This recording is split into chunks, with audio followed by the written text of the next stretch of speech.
Hello and welcome back to another episode of the Elam Road podcast, where on tonight's show we're going to be previewing the game against Liverpool on Saturday down at the Gtech. If you haven't already listened to our Wolves full-time show, go do so now. The episode is live across all platforms. Mark Flecken, Ivan Toney, and a special tweet of the week all discussed. So do go and have a listen/watch before you come back to listen to this preview. Joining me tonight, though, for the preview is Neil Atkinson of the Anfield Wrap. Neil, lovely to see you again, mate. Hope all's well with you. Absolutely. And just before we get going, guys, remember to subscribe to the YouTube and Spotify channels, leave a comment below, and also give us a follow on our socials. That's at the Elam Road on Twitter and at Elam Road Pod on Instagram. Neil, last time we spoke, it was relatively early on in the season. Since then, quite a lot has happened. It looks like it's going to be a 3-horse race for the title this season between yourselves, Arsenal and City. How are you feeling in terms of that title race? Well, we're top, so that helps. We've also got City to come to Anfield, so that helps. In the past, when we've had this idea of going head-to-head with City, we've had to go to their place. Well, they've got to come to ours in this instance, and that's before the next international break. It's the 10th of March. So that's good as well. Now, listen, if City win all the games between now and then they'll have either a game in hand, I think, or they will no longer have the game in hand, and they'll be ahead of us by a point. So that day, therefore, when they come, we'd need to win. It would be great if they were to drop points between now and then. And obviously, we've got to keep going about our business. And then from there, sort of see if Arsenal can live with the pace that we know City can set and that Liverpool have been able to live with in 3 previous seasons, but only elicited 1 league title from that. So I think it's going to be really, really tight. It's going to be tense. I'd quite like there to be thrills and spills because the worst bit of it is when you feel as though the City are just going to win relentlessly.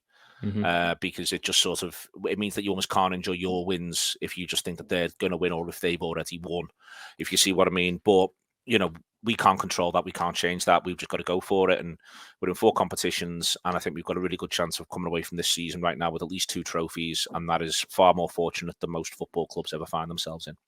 Exactly. I, for one, looking at it from a kind of outside perspective in terms of the title race, it'd be great if we could get to sort of middle of April time and Arsenal, City and Liverpool are still in it because, like you say, I mean, when City they do tend to run away with it. I know Arsenal ran them close last season and obviously Liverpool have in previous years, but it would be nice to have 3 teams in the title race. Also, the news about Jurgen Klopp leaving that we were speaking about off camera before we start recording this. I remember last time we spoke, I asked you about when you thought Klopp would leave Liverpool. And I think at the time you said you wanted him to stay forever, which is fair enough. But now we have that verdict. What was your reaction to the news? How's it been going since? I thought he'd signed a new deal. I was genuine when the thing popped up on the phone with the way the camera was shot. That was the way in which he confirmed his previous deal, and genuinely for the first sort of 0.3 of a second, that's what I thought we were getting. But he got into the meat of it really, really quickly. Listen, I think it's in loads of ways, sort of spiritually. A lot of the intangibles, the idea of Klopp going is and remains absolutely heartbreaking. But he's talked through it and he's explained how he feels the way he feels and how he's come to the conclusion because he's very, very good at articulating himself. He's very good at being in the moment and explaining his thinking in a moment, and that's what he's done. So, listen, it's an enormous blow, not least because one of the things that he has offered is stability. But other football managers have won trophies and achieved things in the last 5 years, 6 years, 7 years that aren't Jurgen Klopp. It's not, for me, necessarily. It might prove to be, but it's not necessarily for me some sort of definitive blow for Liverpool on the sporting side. Where we'll miss him is almost on the pastoral, as odd as that might be as a thing to say for a football manager. His leadership around a great many issues that pertain to the club, his general decency, his demeanour, the fact that he absolutely adores the place and adores the people and has bought into it completely. That's what you'll miss. That's not to do him down as a football manager. He's obviously a genuinely great one. And what he's achieved with Liverpool from 2015 to 2020 to 2024 is enormous. But part of that achievement is that Liverpool are now a different club to the one that Klopp walked into. And what I found around the discourse from a lot of people, I did something with 5 Live, and I mean, I'd had a couple of drinks by 8 o'clock, but they were almost talking like it was the end of the end of Liverpool, like there'd be no coming back from this. And under Jurgen Klopp, there's 2 new stands have been built. Liverpool are on the last Deloitte report the 7th highest earning club on the planet. In previous years, they've been the 3rd. It's the Champions League shortcoming that's knocked us back. but we're going to be back in the Champions League next season.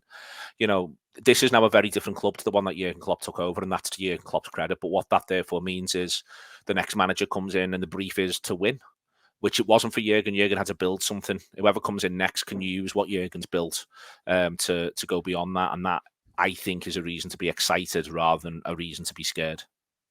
Do you, just on that kind of, when they said it's the end of Liverpool, I know it's not the end of Liverpool, but in terms of what Jurgen Klopp has done at the club and him and his backroom staff are going to be leaving, you know, Van Dijk said something which I'm not sure you can take. You have to take with a bit of no, Van Dijk pulled right the way back on it and apologized. Yeah, he did. He did pull back on it, but you know, with the Saudi interest in Salah, with Van Dijk saying things like that, I feel like there's going to be some big changes.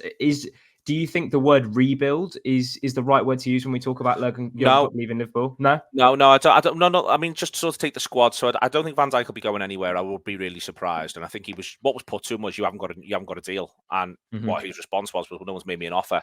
But the reason why there's not been an offer on the table for Van Dijk is because the first thing that I'd ask if I was Virgil van Dijk's agent would be who's going to be who's the manager.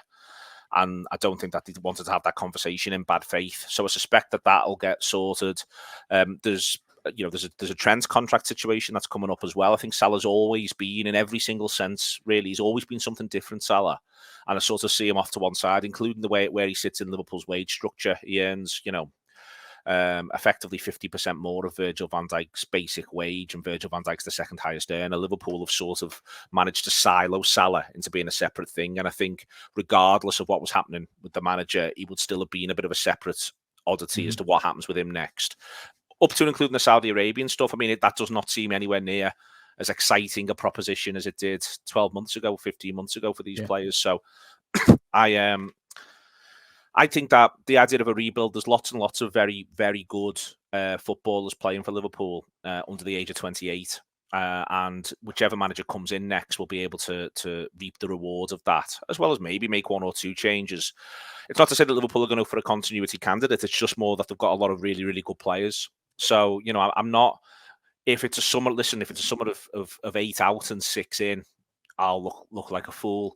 But I just don't think it will be. I don't think that a lot of how Liverpool have sort of profile for these players will change that much. I think it'll be a summer of maybe 4 in, but I think that 4 in for a club of Liverpool stature's a reasonable summer. It's just that it's not happened that often under Klopp, because for a couple of reasons, really, and Klopp himself is one of them. So no, I'm not. I feel a bit like whoever succeeds Klopp, there's an onus on them to win, and I think it's really important not to. I'm not going to be that interested. That's not to say win the league or be sacked in some sort of ridiculous way. My point is there's an onus on them to challenge and to have the sort of season that we're having now, because this is the sort of season we should have had last season. It's the sort of season the club's now set up to have because of the work that Jurgen Klopp's done. It's the sort of season Liverpool have had in 3 or 4 of the last 5 or 6 seasons. So that's the job now. And that's what Jurgen's greatest achievement is, that's the job. And, I'm fine with the idea of a season of semi-transition where you come third and you get to the semi-final of the FA Cup, and it looks like something might happen in February. If there needs to be one of them, then that's all right. But the idea that someone needs to go through what Jurgen Klopp did from 2015 to 2018 is not something I've got the patience for, and I don't think Liverpool supporters should have. I mean, that's just a reflection of the club's success since Jurgen Exactly. Klopp. That's the point. Exactly. Yeah. On that note, and I do want to talk about the game on Saturday, but there is a small Brentford link to the news that Jurgen Klopp's leaving, with Thomas Frank being linked to the job. First of all, can Liverpool fans look past Xabi Alonso as Klopp's natural successor? And second of all, if they can, do you or your Liverpool friends or Liverpool fans look at Thomas Frank as someone who could potentially fill that managerial vacancy? A couple of people have mentioned Thomas Frank to me. Some of the smarter people I know have mentioned Thomas Frank to me. I really like Thomas Frank. I think that one of the problems he has had and will continue to have is he hasn't been able to show what it looks like when he's expected to win every week at the highest level. So I think there's no doubt that can Thomas Frank set up a team to really profit against the best sides? The answer to that's yes. Can Thomas Frank set up a team to press? The answer is yes. Can he set up defensively strong? Yep. Can he put an attacking plan together? Yep, absolutely. But why I would worry is even versus a manager like who would be deemed an equivalent, whether fairly or unfairly, someone like Ange Postecoglou. Postecoglou's got to coach Celtic, where he's expected to win every week and is deemed to have the better players, and then has managed to go ahead and do that.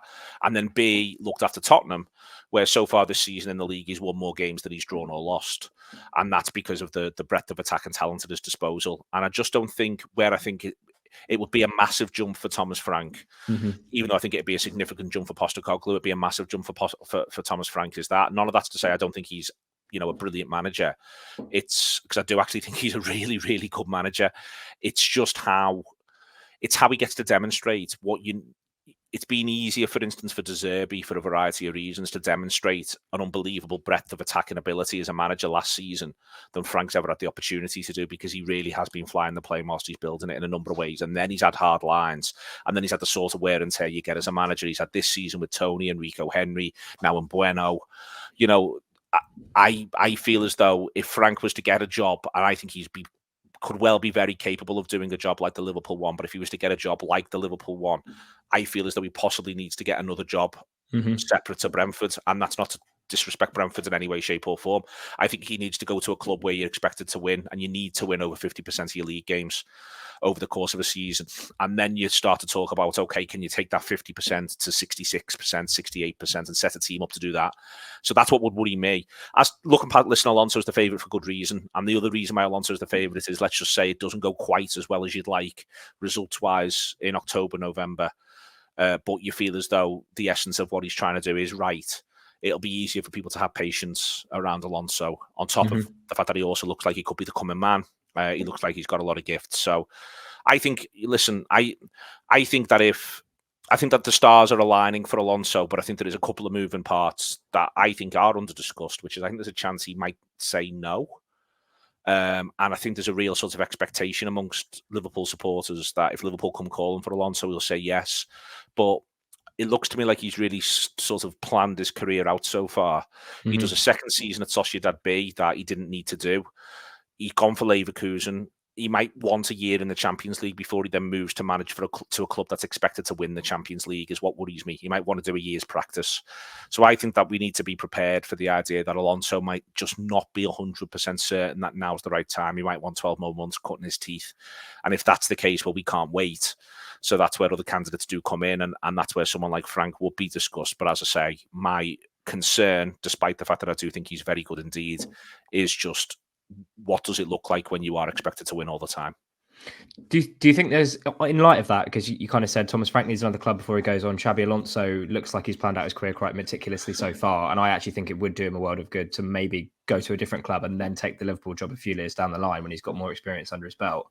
So in light of those two, that kind of sentiment, is there like a ready-made Klopp replacement? And as a follow-up, do you think the Klopp replacement needs to be like Klopp in terms of what he is beyond the football manager, or do you think he needs to go down a different avenue and kind of reinvent Liverpool?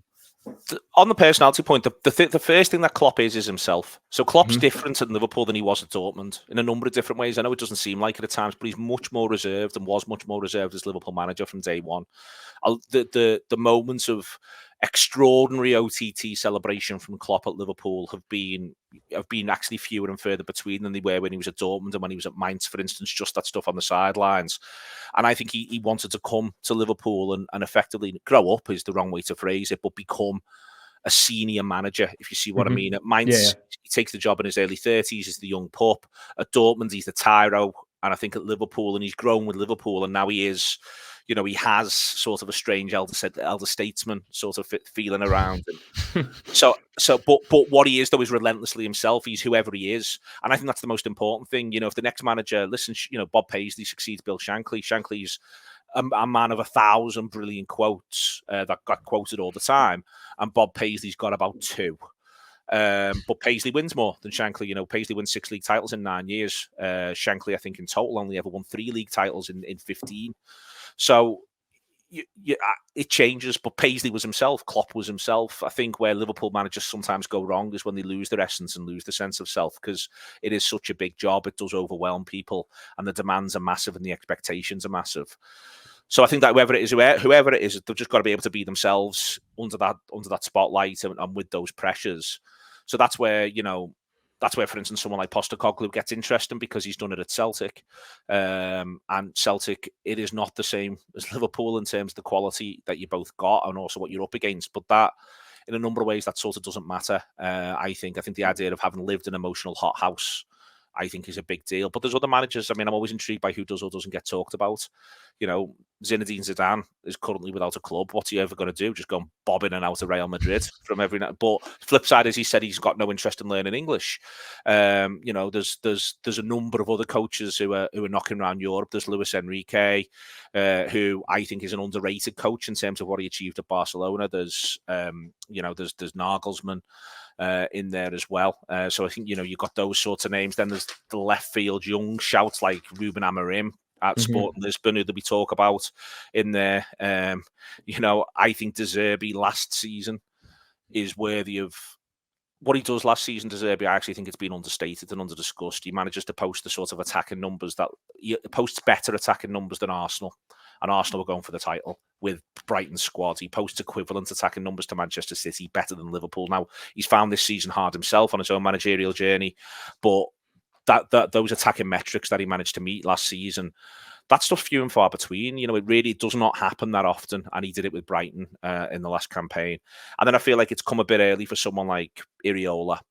I think if it was Iriola, I think he might be able to wonder if he might be in the conversation if it had gone 12 more months. But I just think he's not had enough time to really get his feet under the table at Bournemouth. But you never know. And then there's another part of this as well, which is that Liverpool might think, well, we can take a gamble on the next one, because if it goes great, then amazing. If it goes wrong, how badly wrong can it go? And it might be that someone like Alonso or someone else just doesn't want to follow Klopp. At which point then it shifts. Yeah, I mean, it's going to be a tough job for whoever follows Klopp. Yeah. Let's move on to the game on Saturday, because I feel I could talk about the Liverpool situation, and it's got a lot of coverage. It has. In my day job, we've been covering it relentlessly, and every podcast when it came out is for a week. It was just Klopp.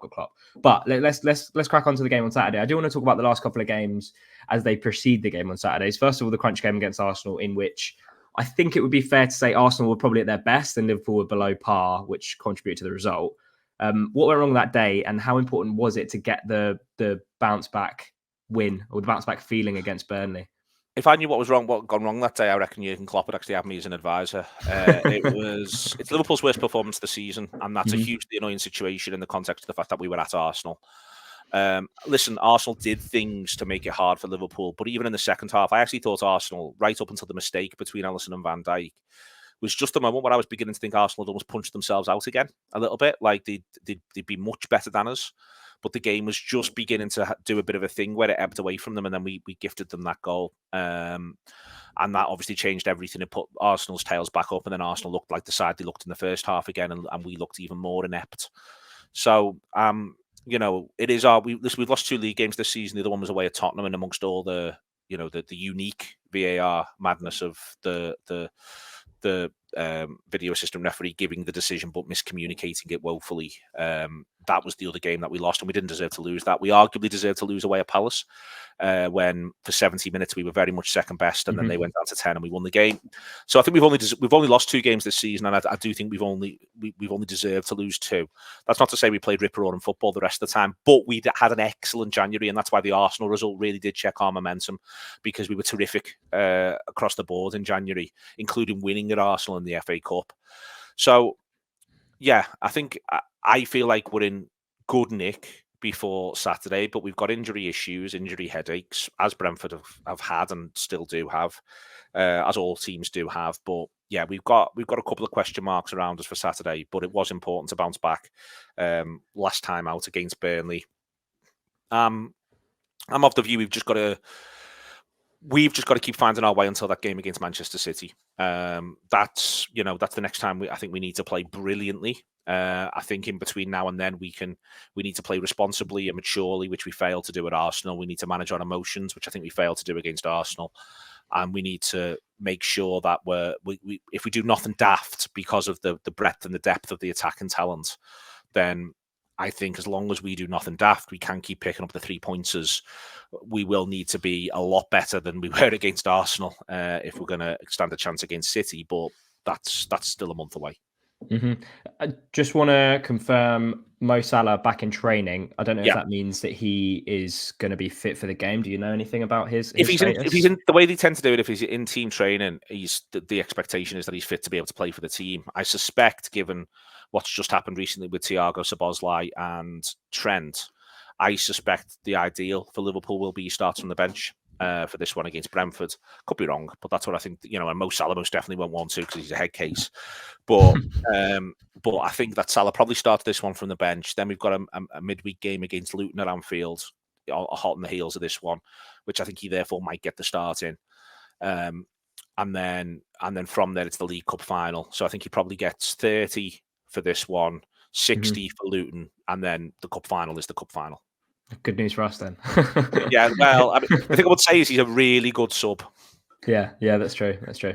It could be an interesting thing to see how that plays out. Let's who's impressed you the most since we last had a conversation? Because obviously there's a lot of players that have been doing well. Trent looks like he's coming of age in a new position. Front three is just like, even without Salah, he's still scoring goals for fun. So who's impressed you the most? Nunez is so important to us. He's so important to us. He does so much damage to the opposition. He drags players all over the place. He's, he takes 2 or even 3 to defend him at times. He's that good. And he can't be left alone. I think that there's a lot of people who want to talk about the fact that the finishing is sometimes erratic. I think it's also just sometimes unfortunate. I've seen he's hit a lot of woodwork this season, and I've seen some of the best saves I've ever seen from opposition keepers pulled off against him. But there is also an erratic thing to his finishing. But you can't, as a defender, you can't say, well, it's all right, he'll probably miss and not mark him or go with his run. It's not an option. Ben Mee can't turn afterwards to half time to Thomas Frank and say, well, I thought I'd just leave him. It's not, it won't go down well. Jota's been brilliant since Christmas. Really, really strong Diogo Jota since Christmas. And then Trent won't be available for the game against Brentford. He's now out for another at least 10 days. I think he'll next start the game against City. So from the sounds of things. So Connor Bradley just got our player of the month for January and was genuinely unbelievably good in January. Like, came from nowhere, amazed everyone. Not internally.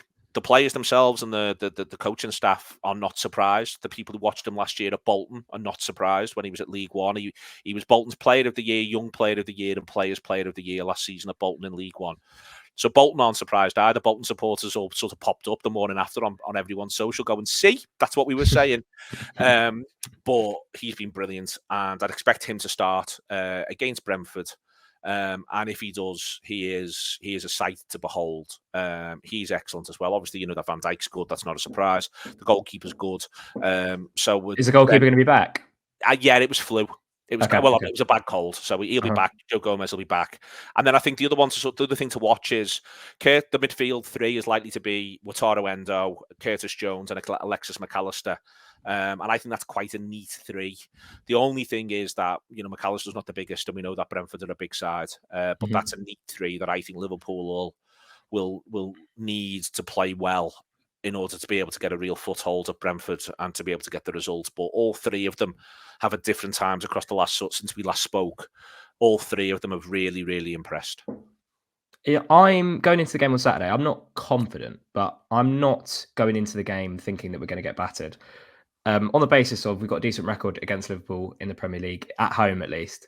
And even unbeaten's a great record. Yeah, exactly. And we've played it in the games we've played against you. I don't think we've actually played particularly badly. Even in the 3-0 at Anfield earlier this season, I would maybe say that the 3-0 scoreline wasn't perhaps a true reflection of the game, because we didn't.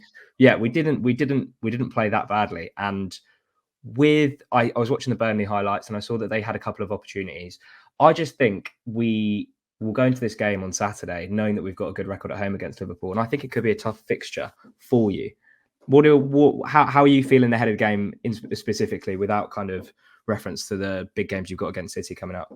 I think it's a really dangerous fixture for us. We've never won there under Klopp, so we need to fix that. I think that Brentford are a good side. I think they're better than the league position. I think the underlying numbers suggest that they're better than the league position. For me, I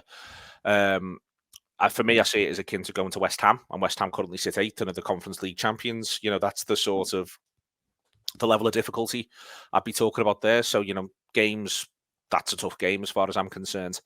So yeah, I'm nervous about it. I don't think it's going to be straightforward at all because I respect what Brentford are capable of. I think Regulion's done all right since he's got in, but I don't think he is Rico Henry. Certainly in terms of just understanding where his teammates are. And I do think that one of the things that we found really difficult to play against has been in Bueno's movement. Also, I just think in general, Bueno's movement's really underrated by the sort of wider football watching public. It's not just that he's got pace. I think pace actually damns him with a little bit of faint praise. I think acting like, well, all it is that he's quick is nonsense. I think he's so intelligent, and I think because of his intelligence and Tony's intelligence, they just dovetail beautifully together and make themselves difficult to play against. So I think knowing Bueno living on the shoulder will make things a little bit easier for us. If I was Thomas Frank, and I'm not, and he's a smarter man than me and he knows his players, but I would start Lewis Potter and not Morpay. Off the basis of the fact that I think just having that threat of movement in behind could make Liverpool take a few steps back. So yeah, I think it's going to be a tough game. I'm really, I'll take any filthy victory right now and just get out of Dodge because I do think we are in Dodge with it. The City game recently I thought was quite eye-opening in that, first and foremost, I think if Brentford had had a bit more pace on the counter, they'd have had an outball in the first half and they'd have been able to get up the pitch. And the other thing I actually thought was between 60 and 70, I actually thought Brentford were more likely to score a 2-1. But City are what City are and what top sides are, which is an opportunity comes and they can be ruthless with it. And they took it and they were. And it went 3-1. But there was a period there, really, as odd as it is to say, I wasn't thinking I obviously want City to drop points, so I was watching that game with a very much a Brentford hat on. When you went 1-0 up, I wasn't thinking, there's something in this. Really, I was thinking City will have this back by half time. In fact, if you'd have asked me to put money on it at that point, I'd have said it'll be 2-1 City at half time. When it got to 65 was when I began to get interested because there was only one goal in it, and I thought you looked in stronger and better nick than them. So you're capable of that. And if one of those chances had perhaps been a slightly better chance, the ball bounces the right way, you never know, that could have gone 2-2. And then I think the game would have been a bit out of control from City's point of view. And that's what I think Brentford are capable of. And City are they won the treble last season. So I think it's going to be a really hard game. Yeah. In terms of prospect of facing Ivan Toney, he wasn't involved in the reverse fixture at Anfield. He's obviously really good, but he's, in this league at the minute, you play good players all the time.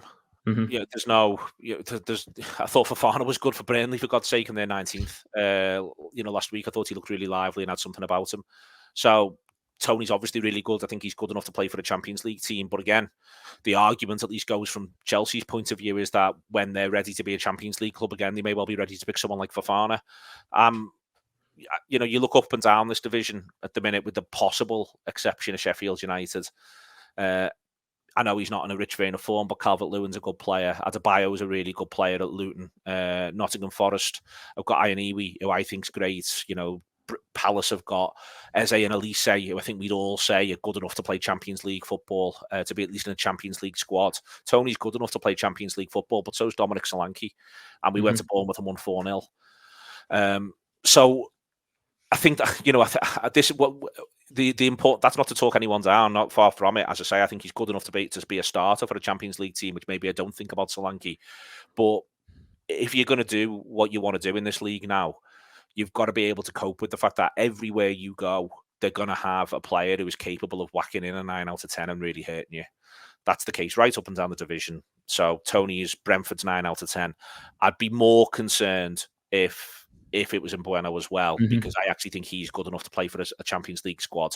So then you'd be going to a team who've got a front two of players who are good enough to play Champions League football, and not just one with, whether it's Morpay or Lewis Potter, someone filling in and doing bits. Morpay might surprise you, I know that.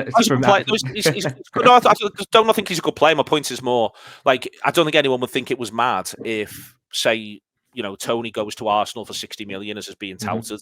But also if Tottenham, if they qualify for the Champions League, put 50 million on the table for Bueno, no one would go, where's that come from? But I think we would say that if it was Morpay. Similarly, we wouldn't be surprised if Solanke, bobbed up at the Champions League club next season. We certainly wouldn't be surprised if Pedro Neto bobbed up at one of the teams that qualifies for the Champions League next season. These sorts of, but every team's got one. West Ham are in a terrible vein of form at the minute, but they're able to pick Jared Bowen. Last season, they finished 14th, but they could pick Jared Bowen.